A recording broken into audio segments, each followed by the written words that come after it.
ముఖ్యంగా మన కొల్లేరు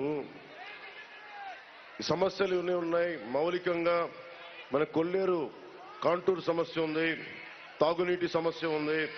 ఆక్వా రంగాన్ని 50 ఎకరాలు బెదిరించి ఎమ్మెల్యే కొడుకు తీసేసుకున్నాడు అలాంటి ఉన్నాయి.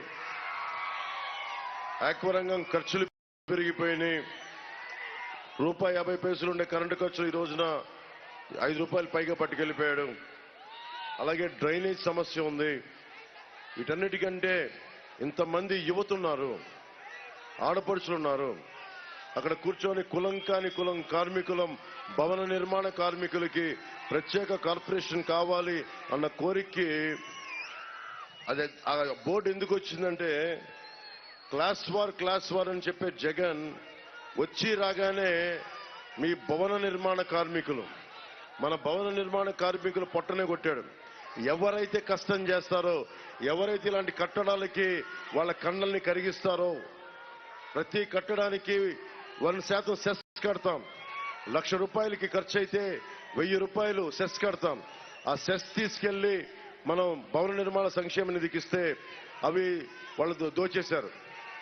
ఈరోజు నేను మీకు కూటమి ప్రభుత్వం రాగానే కీలకమైన మన భవిష్యత్తులోకి అవసరమని ముందు చెప్పి తర్వాత మన సమస్యల గురించి మాట్లాడతాం. రాగానే డిఎస్సి నోటిఫికేషన్ ని విడుదల చేస్తాం రాగానే. అలాగే ఫీజు రీఎంబర్స్మెంట్ జరిగేలా చూస్తాం. ప్రతి మహిళలకి 3 గ్యాస్ సిలిండర్లని ఉచితంగా అందజేసే బాధ్యత కూటమి ప్రభుత్వం తీసుకుంటుంది. ప్రతి రైతుకి ₹20,000 వచ్చేలా బాధ్యత వహిస్తాం. ఆ మాట ఇస్తున్నాం. అలాగే సిపిఎస్ ప్రభుత్వ ఉద్యోగులకి సిపిఎస్ దాని మీద చేసి దానికి ఆల్టర్నేటివ్ సిపిఎస్ కానీ లేదంటే దానికి ఆల్టర్నేటివ్ విధానం కానీ రిటైర్మెంట్ సంతోషంగా ఇంటికి వెళ్ళాలి తప్ప భయంతో వెళ్ళకూడదు. అందుకని ప్రభుత్వ ఉద్యోగులకి గ్యారంటీ ఇస్తున్నాం. అలాగే నెలకి ప్రభుత్వ ఉద్యోగులందరికీ జీతాలు వచ్చేలాగా వారి టీఏలు డిఏలు సరెండర్ లీవ్స్ అందరికీ వచ్చేలాగా. అలాగే ముఖ్యంగా లా అండ్ ఆర్డర్ ఏ రాష్ట్రానికి ఏ నెలకైనా కావాల్సింది సాగునీరు, తాగునీరు, వైద్యం, ఉపాధి, విద్య. అలాగే అన్నిటికీ మించి లా అండ్ ఆర్డర్. మీరు ఎమ్మెల్యే కొడుకుకి ఎందుకు ఇంత భయపడుతున్నారు? మీరు ఎమ్మెల్యే దిగొచ్చాడా? ఎమ్మెల్యే కొడుకు దిగొచ్చాడా? ఎందుకు భయపడాలి? మనం ఎందుకు భయపడాలి? సొంతం ఇది మనకి కైకలూరు వాళ్ళ సొంతమా? ఈ నేలంతా వాళ్ళ సొంతమా? ఆంధ్రప్రదేశ్ జగన్ సొంతమా? ఎందుకు భయపడాలి మనం? నేను వస్తే ఇంతమంది యువత వచ్చారు రోడ్ల మీదకి. నేను అలయన్స్ మన నాయకులందరికీ చెప్పా, కైకలూరు సీటు పాపం కామినేని గారు వచ్చారు, మీరు పోటీ చేయండి కైకలూరుకి, నేను దగ్గరుండి ఎలక్షనీరింగ్ చేసి పెడతానంటే నేను ఎక్కడ పోటీ చేయాలి పోటీ చేయకూడదన్న సమస్య కాదు సార్. పరిస్థితులను బట్టి ఆంధ్రప్రదేశ్ బాగున్న తర్వాత అప్పుడు చూద్దాం నా పోటీ గురించి. నా భయం అంతా ఏంటంటే సమాజం భయం గుప్పెట్లో ఉండిపోతా ఉంది. రైతు కూలీ కానీ కౌలు రైతు కష్టాల్లో ఉంటే 3,000 మంది కౌలు రైతులు చచ్చిపోతే నా తరపు నుంచి ప్రతి కౌలు రైతుకి ₹1,00,000 నేను పార్టీ నుంచి నేను ఇచ్చాను. రైతాంగానికి నేను ఇచ్చే కమిట్మెంట్ ఇది. అలాగే జల్ జీవన్ పథకం ఉంది. ప్రతి ఇంటికి రక్షిత మంచినీళ్లు. అభివృద్ధి కావాలి, ఆక్వా రంగం బాగుపడాలి. కానీ ప్రాసెస్ లో మొత్తం మళ్ళీ నీళ్లు ఉప్పటైపోయినాయి, క్రిమి సంహారకాలు అయిపోయినాయి మన గ్రౌండ్ వాటర్ అంతా. మరి ఏం చేయాలి అంటే దీనికి కావాల్సిన ప్రాజెక్టులు ఉన్నాయి. ఒక ₹150 కోట్లు ఖర్చు పెడితే ఆ ప్రాజెక్టులు వచ్చేస్తాయి. జగన్ మీరు ఆలోచించుకొని మీకు రోడ్లు వేయాల, ఫీజు రీఎంబర్స్మెంట్లు చేయాల, ఆక్వా రంగానికి కావాల్సిన సహాయం చేయాల. పాపం మత్స్యకారులకి ఏదైతే కష్టమో వాళ్ళకి ఏమాత్రం వలలు కానీ ఇలాంటివి కూడా సప్లై చేయాల. కానీ వైసీపీ భవనాల రంగులు మార్చడానికి మటుకు 1,300 కోట్లు, వైసీపీ రంగులు తీసేయడానికి మటుకు 1,000 కోట్లు, అడ్వర్టైజ్మెంట్లకి 200 కోట్లు, సాక్షి పేపర్ కొనడానికి 200 కోట్లు మనకి సంవత్సరానికి. అలాగే అడ్వర్టైజ్మెంట్స్ కి 400 కోట్లు. ఇక్కడే మనకు తెలుస్తుంది 3,000 కోట్ల రూపాయలు కేవలం తన సంపాదన పరంగా పెట్టుకున్నాడు. ఇసుకను దోచేశారు. మద్యపానం ఏం చెప్పాడు? మద్యాన్ని నిషేధిస్తామని చెప్పిన వ్యక్తి మొత్తం మద్యాన్ని కూర్చోబెట్టి అమ్మేశాడు. సొంత షాపులా పెట్టుకున్నాడు. పచ్చి అబద్ధాలు కోరు జగన్. ఏదైనా మాట్లాడితే భయపెడతాడు. స్థానిక ఎమ్మెల్యే కావచ్చు, ఎమ్మెల్యే కొడుకు కావచ్చు, ఎమ్మెల్యే తండ్రి కావచ్చు. ఒకటి చెప్తా ఉన్నాను, ఏ ఎమ్మెల్యే అయినా, ఏ వైసీపీ ఎమ్మెల్యే అయినా, ప్రజలకి ఇబ్బంది కలిగించే వైసీపీ ఎమ్మెల్యేలు ఎవరైనా సరే, మీ అందరికీ నేను ఇక్కడి నుంచే బాహటంగా తెలియజేస్తున్నా, మీ అవినీతి కోటల్ని మేము బద్దలు కొడతాం, గుర్తుపెట్టుకోండి. మీరు వైసీపీ అంటే భయపడకండి, యువతకు చెప్తున్నాం. మహిళలకి మీరు భయపడద్దు వైసీపీ అంటే. నన్ను నేను కుదించుకొని ఎక్కడ నెగ్గాలో కాదు, ఎందుకు తగ్గాలో తెలిసి అందుకనే కూటమి పెట్టాను. ఇప్పుడు మన కాంటూర్ సమస్య ఉంది. కాంటూర్ సమస్యని హ్యాండిల్ చేయాలంటే అది రాష్ట్రం గ్రీన్ ట్రిబ్యునల్కి వెళ్తుంది, పర్యావరణ శాఖలకు వెళ్తాయి. అప్పుడు కేంద్రం కావాలి. కైకలూరులో ఎందుకు బీజేపీకి మనం ఇచ్చామంటే, దట్టు కామినేని గారికి ఎందుకు ఇచ్చామంటే, మృదు స్వభావి, నిలబడతాడు, మాట మాట్లాడితే. ఆరోగ్య శాఖ మంత్రిగా బలంగా చేశాడు. మనకి ఉద్దానం సమస్యని నేను ఒక మాట చెప్తే చంద్రబాబు గారికి నాకు మధ్యలో అనుసంధానంగా ఉండి ఉద్దానం సమస్యని అడ్రస్ చేసిన ఆయన. వీళ్ళందరికీ కూడా నేను ప్రత్యేకించి ఇది కైకలూరు మన కాంటూరు సమస్యని గుర్తుపెట్టుకొని బీజేపీకి బాగుంటుంది అని చెప్పి ప్రత్యేకించి కామినేని గారు ఉండాలి అని చెప్పి కోరుకొని ఆయన అభ్యర్థిగా నిలబెట్టాం. గాజు గ్లాసు కైకలూరులో మన గాజు గ్లాసు గుర్తు లేదు. ముఖ్యంగా జన సైనికులకి, వీర మహిళలకి, జనసేన మద్దతుదారులకి చెప్తా ఉన్నాను. వైఎస్ జగన్ ఏం చేశాడంటే కుతంత్రంగా ఎవరో స్వతంత్ర అభ్యర్థికి గాజు గ్లాస్ గుర్తు కేటాయించారు, మన ఇక్కడ పోటీ చేయట్లేదని. కానీ మనం ఈరోజు కైకలూరులో మన అభ్యర్థి జనసేన, తెలుగుదేశం, భారతీయ జనతా పార్టీ ఉమ్మడి అభ్యర్థిగా మనకి కామినేని శ్రీనివాస్ గారు పోటీ చేస్తా ఉన్నారు. ఏలూరు పార్లమెంట్ అభ్యర్థిగా పుట్ట మహేష్ యాదవ్ గారు పోటీ చేస్తా ఉన్నారు.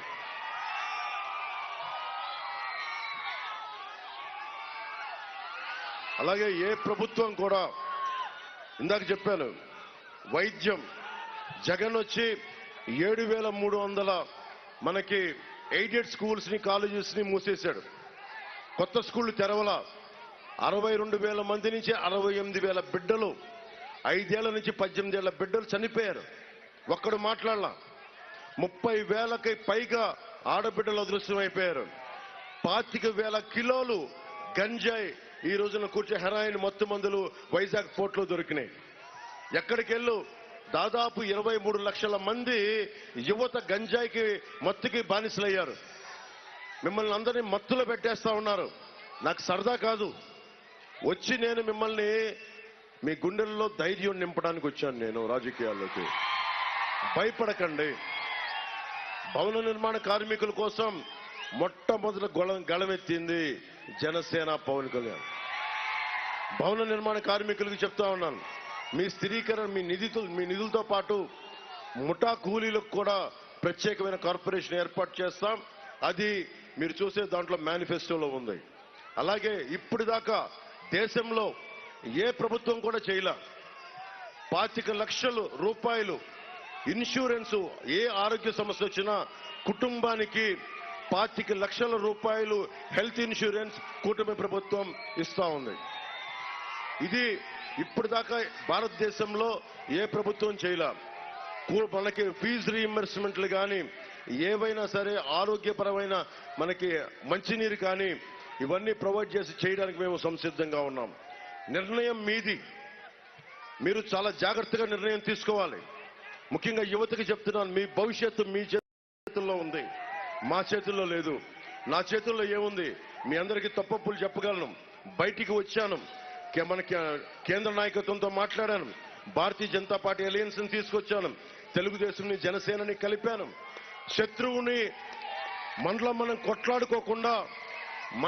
కొట్లాడుకోకుండా మనందరినీ గ్రామాల నుంచి ఏకం చేశాను. కానీ నిర్ణయం తీసుకోవాల్సింది మీరు. అటు ఆలోచించి ఇటు ఆలోచించి మేము వైసీపీ పథకాలంటే వైసీపీ పథకాలు ఈ రోజున మనకి జగన్ ఇవ్వటం కాదు, మనందరి కష్టం.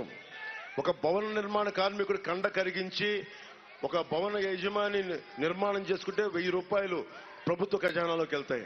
అలాంటి ట్యాక్సులన్నీ కలెక్ట్ చేసి మనకి ఇవ్వాలి. ప్రభుత్వం తాలూకు ప్రభుత్వం ధర్మకర్త ముఖ్యమంత్రి అనేవాడు. అక్కడ ఉన్న బ్యాంకులో డబ్బులు పెట్టుకుంటే బ్యాంక్ మేనేజర్ డబ్బులు కాదు. ఓకే, మాకు వడ్డీలు కావాలి. ఎవరికి వడ్డీలు ఇవ్వాలి అంటే, ఎవరికి ఫైనాన్స్ ఇవ్వాలంటే తిరిగి పే చేసేవాడికి ఇవ్వాలి. ప్రభుత్వం చేయాల్సింది అంతే. అంతేగాని జేబులోంచి డబ్బుల్లాగా అందరికీ తీసి మేము వాడుకుంటాం, మా ద్వారంపూడి చంద్రశేఖర్ రెడ్డికి వాడుకుంటాం, మా మిథున్ రెడ్డి గారికి వాడుకుంటాం, మా పెద్దిరెడ్డి గారికి వాడుకుంటాం. అటవీ శాఖ మంత్రి పెద్దిరెడ్డి గారు రాష్ట్రానికి ఒక్కసారన్నా వచ్చి మన కొల్లేరు వైపు చూసారా? వచ్చి మాట్లాడారా? ఒరిస్సాలో ఉన్న బర్డ్ శాంక్చురీ లాగా ఎందుకు చేయలా? ఎందుకు పర్యాటక రంగం మనకి ఎందుకు ముందుకు తీసుకెళ్ళా? పర్యాటక రంగం వస్తే బోళ్ళంత డబ్బులు వస్తాయి కదా మనకి. బోట్లు, షికార్లు, బిల్డింగ్లు అన్ని కూర్చోబెట్టంటే స్థానిక యువతకు ఉపాధి అవకాశాలు కలుగుతాయి కదా, ఎందుకు చేయలా? ఎర్ర చందనం కొట్టుకుంటా బిజీగా ఉన్నప్పుడు మన కొల్లేరు గురించి ఆలోచించే సమయం వాళ్ళకి ఎక్కడ ఉంటుంది? ఇవన్నీ మీరు ఆలోచించుకోండి. మీ భవిష్యత్తు కోసం వచ్చా. ఇంకొకసారి దోలెక్కి కొట్టుకుంటున్నా, బాగా దోలెక్కి కొట్టుకుంటున్నా దూలం నాగేశ్వరరావు గారు కావాలా? ఏం దౌర్జన్యం చేస్తారా వీళ్ళు? అంత దూరం ఏం చూసుకొని అని మీరు ప్రత్యేకించి పెట్టి పుట్టారా? భయపెట్టేస్తారా? సమాజం మీరు ధైర్యంగా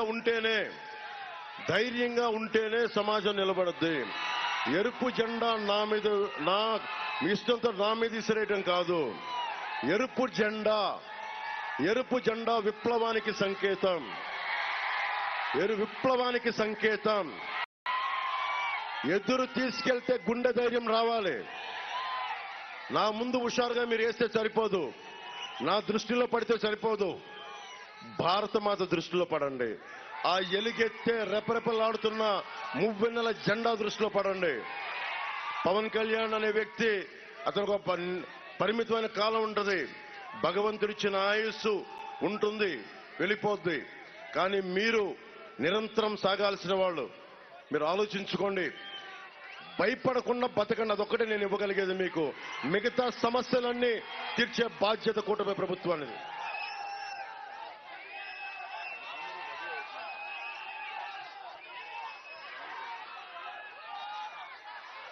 మన నియోజకవర్గానికి సంబంధించి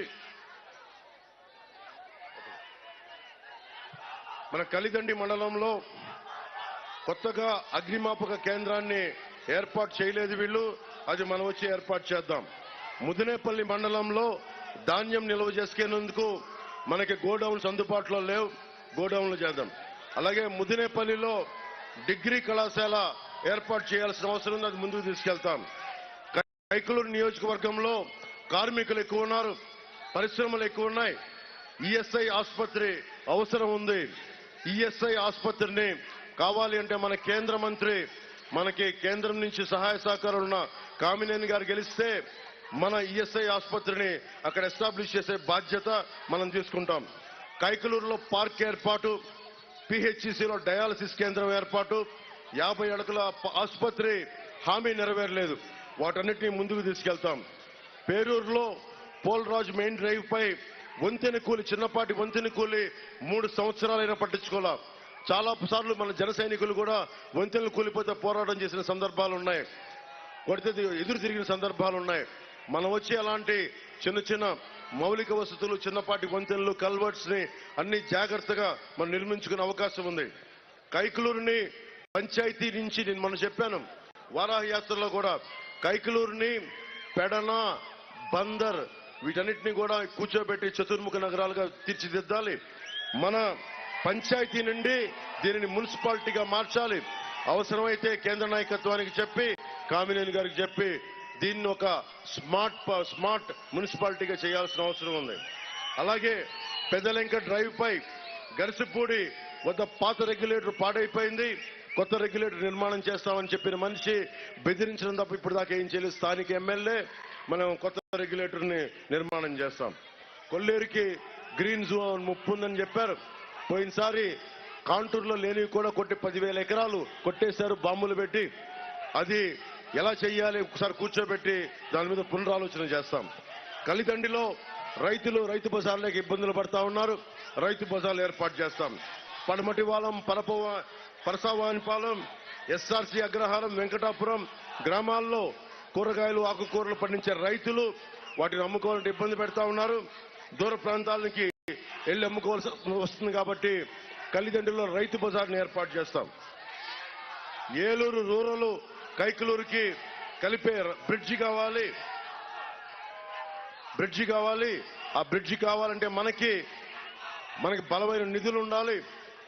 రాష్ట్ర ప్రభుత్వం సహకారం ఉండాలి. అవసరమైతే కేంద్ర పరిధిలో భూమి ఉంటే దాన్ని కేంద్ర ప్రభుత్వం సహకారం కూడా తీసుకోవాలి. అందుకని వీటన్నిటికి మించి రైతు ప్రభుత్వం ఉంటే అన్ని సాధించుకోగలమని తెలియజేసుకుంటూ ఈ రోజున ముఖ్యంగా అక్కడున్న పాత్రికేయ సోదరులకు చెప్తున్నాను, మీకు ప్రెస్ ఫ్రీడమ్ డే ఈ రోజున మీకు శుభాకాంక్షలు తెలియజేస్తా ఉన్నాను. మీడియా వర్గాల వారికి వైసీపీ పాలనలో 112 మంది జర్నలిస్టులపై దాడులు జరిగాయి.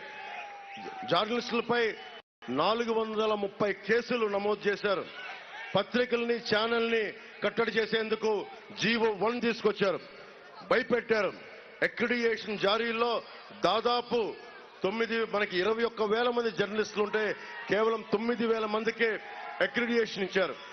అలాంటి జర్నలిస్టులందరికీ మేము మీకు కావాల్సిన న్యాయం జరిగేలా భద్రత కల్పిస్తామని తెలియజేసుకుంటూ ఈ వేదిక పైన శ్రీ కామినేని శ్రీనివాస్ గారు భారతీయ జనతా పార్టీ కమలం గుర్తు మీద పోటీ చేస్తున్నారు. వారికి మీరు భారీ మెజారిటీ తోటి గెలిపించవలసిందిగా కోరుకుంటున్నాం. అలాగే పుట్టా మహేష్ గారిని మనకి సైకిల్ గుర్తు మీద తెలుగుదేశం పార్టీ సైకిల్ గుర్తు మీద పోటీ చేస్తున్నారు అని భారీ మెజారిటీతో గెలిపించండి. ఆఖరి మాటగా ముఖ్యంగా ఇక్కడ ఉన్న ఆస్తిపాస్తులు చిన్నపాటి భూపట్టాలు ఇచ్చారు. పట్టాలు ఇచ్చి స్థలాలు చూపించలా. పోనీ పట్టాలు అక్కడ మనకి భూములు ఇల్లు కట్టుకోనని చెప్పి వాటి గ్యారంటీలు ఇవ్వాల. ఈ రోజున జగన్ చేస్తుంది ల్యాండ్ టైటిలింగ్ యాక్ట్ అని పట్టుకొచ్చాడు. అది ల్యాండ్ టైటిలింగ్ యాక్ట్ కాదు, అది జగన్ ల్యాండ్ గ్రాబింగ్ యాక్ట్. అది ఇక్కడ భూమి ఉంది, ఇల్లున్నాయి, ఆ కనిపించే చిన్న గుడిసె ఉంది, ఆ మూలంలో చిన్న పెంకుటిల్లు ఉంది, 1 ఎకరం పొలం ఉంది, 1/2 ఎకరం ఆక్వా చెరువు ఉంది, 4 ఎకరాల కూర్చోబెట్టే సాగు భూమి ఉంది. ముందు ఏం చేశాడు? పాస్ పుస్తకాల మీద బొమ్మ వేశాడు. తర్వాత ఏం చేశాడు? సరిహద్దుల రాయి మీద తన ముఖం పెట్టుకుని సరిహద్దుల రాయి మీద తన ముఖం పెట్టుకున్నాడు. ఇప్పుడు ఏం చేస్తున్నాడు? రేపు పొద్దున ఆస్తి పత్రాలు ఇవ్వడంట, మన ముఖాన్ని ఒక జిరాక్స్ కాపీ కొడతాడంట. మీరు ఇక్కడ ఉన్నారమ్మా, మీరు ఇంతమంది ఉన్నారు, మీ చెల్లెలికి పెళ్లి చేయాలి, మీ అక్కలకి ఆడబిడ్డ, మీ ఆడబిడ్డల్ని బయటికి పంపించాలి, కట్నాలు ఇవ్వాలి అంటే మీరు పెళ్లి చేసుకునే వాళ్ళు, ఆడబిడ్డను పెళ్లి చేసి అత్తగారింటికి పంపించేవాళ్ళు మీకు ఒరిజినల్ స్టాంప్ పేపర్ ఇస్తే తీసుకుంటారా, లేదంటే జిరాక్స్ పేపర్ ఇస్తే పెళ్లిళ్ళు జరుగుతాయా? ఏది ఒప్పుకుంటారు? మీకైనా కష్టం వచ్చింది, వెళ్ళి ఒక ఫైనాన్స్ వడ్డీ వ్యాపారి దగ్గరికి వెళ్ళి నా ఆస్తి పత్రాలు ఇవి అని జిరాక్స్ ఇస్తే తీసుకుంటాడా? బ్యాంకుల్లోకి వెళ్ళి నా జిరాక్స్ పెడతాను నాకు ఇవ్వండి తీసుకుంటాడా? ఒక ఆధార్ కార్డు రావడానికే దేశంలో దశాబ్దం పాటు వాదోపవాదాలు జరిగినాయి. దశాబ్దం పాటు. అలాంటిది land titling act, land grabbing act. ఇది మీ భూముల్ని దోచేసే చట్టం. ఇది నీ సొంతదారుల హక్కుని తీసేసే చట్టం. ఇది దాని గురించి ఒక్క మాట మాట్లాడాల. మన ఏం అసెంబ్లీ దేనికి ఉంది? కూర్చొని చెమ్మాచెక్క ఆడుకోవడానికి మన అసెంబ్లీకి వెళ్ళేది? అడ్డం వస్తే బూతులు తిట్టడానికి అసెంబ్లీ ఉన్నది? దేనికి ఉంది అసెంబ్లీ? దేనికి ఉండాలి అసెంబ్లీ? ప్రత్యర్థి పార్టీలు దేనికుంటాయి? ప్రత్యర్థి పార్టీలు ఉన్నది ఒక చట్టం తీసుకొస్తున్నప్పుడు చట్టంలో తాలూకు లోపాలు, నష్టాలు, లాభాలు చర్చించడానికి. 30కి తక్కువగా ఉన్న టీడీపీని నువ్వు మాట్లాడితే వాళ్ళ ఇంట్లో ఆడవాళ్ళని తిట్టి అసెంబ్లీ నుంచి బయటికి పంపించేశావు. చర్చలు లేవు, వాదోపవాదాలు లేవు. ఎలా చేస్తాం? ప్రధానమంత్రి గారు కూడా ఫార్మర్స్ యాక్ట్ పట్టుకొస్తే, రైతు చట్టం పట్టుకొస్తే మంచి చట్టం అది. ఎక్కడున్నా సరే దేశంలో ఏ మూల రైతున్నా ఆ రైతు తన సంపదను ఎక్కడికైనా అమ్ముకోగలిగే చట్టం అది. కొంతమంది రైతాంగానికి నచ్చల, అందరూ వచ్చి రోడ్ల మీద ప్రొటెస్ట్ చేశారు. మోడీ గారు లాంటి బలమైన నాయకులే చట్టాన్ని వెనక్కి తీసుకున్నారు. వీళ్ళు మాట్లాడితే భారతీయ జనతా పార్టీ కేంద్రం పంపింది, వాళ్ళ చట్టాన్ని అమలు చేస్తున్నాం అన్నాడు. ఇక్కడున్న ఎమ్మెల్యే కానీ వైసీపీ నాయకులకి, వైసీపీ పార్టీకి అడుగుతున్నాం, అది కేంద్రం ముసాయిదా పరిశీలించమనే పంపుతుంది, అమలు చేయమని పంపలా. దీంట్లో కష్టాలేంటి నష్టాలేంటి ఒకసారి ఆలోచించండి అంటే కూర్చోబెట్టి ముందుగా మీరు చెప్పండి. 50 ఎకరాలు వాళ్ళ ఎమ్మెల్యే కొడుకు దోచేశాడు. ఒరిజినల్ పత్రాలు పెట్టుకొని 50 ఎకరాలు దోచేశాడు, భయపెట్టి బద్దలు కొట్టేస్తామని. రేపు పొద్దున వాళ్ళ వచ్చి మీ ఆస్తి మాకు కావాలి అంటే ఏం కూర్చొని మనం అంటే వెళ్ళంటే మన ఆస్తి అంట, వెళ్ళి కొత్త చట్టం ప్రకారం మన దగ్గర ఉన్నటువంటి ఆస్తి గవర్నమెంట్ రెవెన్యూ ఆఫీసులో ఉంటుందంట. రెవెన్యూ ఆఫీసులో కూడా ఎంఆర్ఓ దాని గురించి పై అధికారం వాడి దగ్గర ఉంటుందంట. ఆ వ్యక్తి దగ్గర ఉంటే మనం వెళ్ళి ఆ ఆస్తి నాదని ప్రూవ్ చేసుకోవాలంట 90 రోజుల్లో. మళ్ళీ నాదని ప్రూవ్ చేసుకోకపోతే ఎవడో పట్టుకెళ్ళిపోతాడు. ఇక్కడ ఉండే స్థానిక ఎమ్మెల్యే, దోలెక్కిన ఎమ్మెల్యే లాంటి ఎలా పట్టుకెళ్ళిపోతాడు. కోర్టులకు వెళ్ళడానికి లేదు, పోలీస్ స్టేషన్కి వెళ్తే కోర్టు రిజిస్టర్ చేసుకోవాలంట. పోలీస్ స్టేషన్కి వెళ్ళడానికి లేదు, కోర్టులకు వెళ్ళడానికి లేదు, కోర్టుకి వెళ్తే హైకోర్టుకి వెళ్ళాలంట. అరే 2 ఎకరాలు ఉన్న భూమి, ఎకరం ఉన్న భూమి, ఒక 100 గజాలున్న ఒక ఇల్లు ఓనరు హైకోర్టుకి వెళ్తాడు. మనకి కర్నూలులోనో లేదంటే అమరావతిలోనో హైకోర్టుకి వెళ్ళగలడా? ఇదంతా కూర్చొని ఇక్కడ కూర్చొని రెవెన్యూ ఆఫీసులు సెటిల్ చేస్తారంట. రెవెన్యూ ఆఫీసులో ప్రభుత్వం కదా ఉండేది, ప్రభుత్వం తాలూకు వ్యక్తులు కూర్చుంటే ఎంతసేపు మన ఆస్తులను కబ్జా పెట్టడానికి. సో అందుకని జాగ్రత్త. మీరు కనుక వైసీపీకి ఓటేస్తే గాల్లో పెట్టిన దీపమే మీ ఆస్తులు, గాల్లో పెట్టిన దీపం. వైసీపీ మద్దతుదారులు కూడా చెప్తా ఉన్నా, మీరు గనక దోల నాగేశ్వరరావు గారికి ఓటేస్తే మీకు గాల్లో పెట్టిన దీపమే అవుతాయి మీ ఆస్తులు. తర్వాత నేను ముందే చెప్పా, వీళ్ళు వస్తే దోచేస్తారు, భయపెడతారు, లా అండ్ ఆర్డర్ ఉంటుంది. ఇదే కైకలూరులో 2019లో చెప్పాను, అడ్డగోలుగా దోచేస్తారు. నా మాట ఎవరు వినలా. ఈరోజు మళ్ళీ చెప్తున్నా, ఇది కాదు అది కాదు అని చెప్పి కథలు కాకుండా మన భవిష్యత్తుకి పవన్ కళ్యాణ్ అనే వ్యక్తి వచ్చి కూటమి అందరినీ కలిపాడు, పార్టీలను కలిపాడు. తగ్గి మరి బైబిల్లో సూక్తి చెప్తారు కదా, తనను తను తగ్గించుకున్నవాడు హెచ్చింపబడునని. బైబిల్ సూక్తి అదే కదా. ఎందుకు తగ్గించుకుంటాం? నాకేమైనా ఆస్తి కావాలా, పేరు కావాలా? ఎందుకంటే మీకు బాగుండాలని, మీ భవిష్యత్తు బాగుండాలని. అందుకని ప్రత్యేకించి మీ అందరికీ ధన్యవాదాలు తెలుపుకుంటూ జాగ్రత్తగా ఓటు వేయండి. భవన నిర్మాణ కార్మికులు కూడా చెప్తా ఉన్నాను, నేను అది ఆల్రెడీ ఉంది, అది ఆ కార్పొరేషన్ ఖచ్చితంగా దాన్ని దృష్టిలో పెట్టుకున్నాం. ఒకసారి మేనిఫెస్టో కూడా చదవండి మీరందరూ, అన్నీ ఉన్నాయి. మేనిఫెస్టోలో ఏమీ లేకుండానే భవన నిర్మాణ కార్మికులు నాకు ఓటేయకుండానే నేను మీకోసం వచ్చిన వాడిని. ఈరోజు మీరు ఓటేస్తే రక్తం ధారబోయినా మీకోసం, రక్తం ధారబోయినా.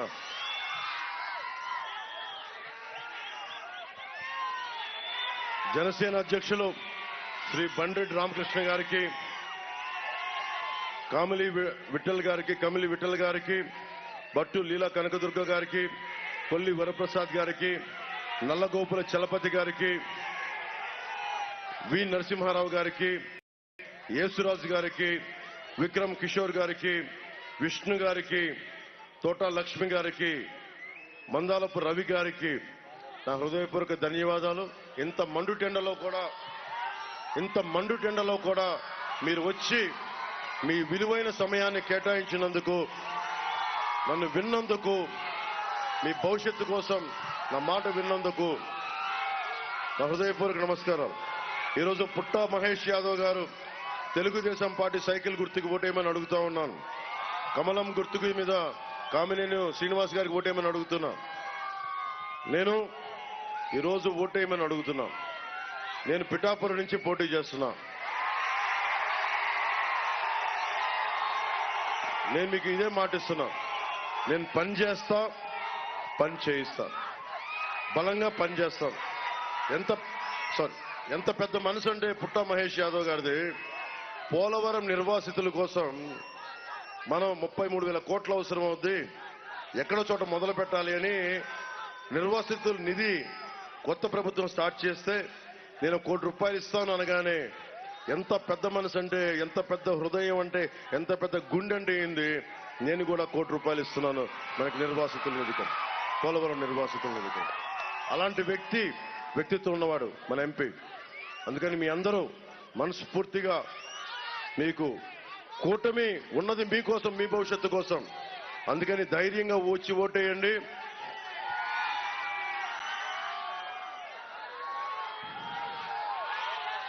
ఏమంటాడు జగన్ మాట్లాడితే?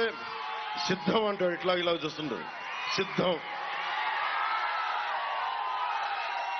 ఒక ముఖ్యమంత్రి నమస్కారం పెట్టాలి. ఇట్లా ముఖ్యమంత్రి ఏం చేయాలి? నేను మీకు బాగా చేశాను, 2 చేతులు ఎత్తి నమస్కారం పెట్టాలి.